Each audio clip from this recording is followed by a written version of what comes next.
किरण Radhe Yadav channel में आप सभी बहनों भाइयों का हार्दिक स्वागत करती हूँ।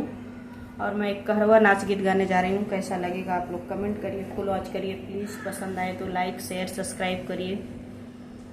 गईली अपने पियावा से हार छोटी ना नदी, गईली अपने पियावा से हार छोटी ना नदी।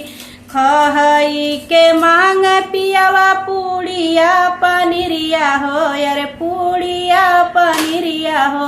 अरे ऊपर से आउरो या चार छोटी ना नदी, अरे ऊपर से आउरो या चार छोटी ना नदी। गईली अपने पियावा से हार छोटी ना नदी, गईली अपने पियावा से हार छोटी ना नदी।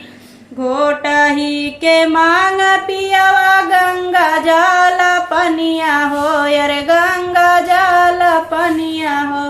अरे ऊपर से लोटवा गिलास छोटी ना नदी, अरे ऊपर से लोटवा गिलास छोटी ना नदी। गईली अपने पियावा से हार छोटी ना नदी, गईली अपने पियावा से हार छोटी ना नदी। कूचही के मांग पियावा, कूचही के मांग पियावा जोड़ा जोड़ा पनवा हो, अरे जोड़ा लागल पनवा हो। अरे ऊपर से गुट का पुकार छोटी ना नदी, अरे ऊपर से गुट का पुकार छोटी ना नदी। गईली अपने पियावा से हार छोटी ना नदी, गईली अपने पियावा से हार छोटी ना नदी।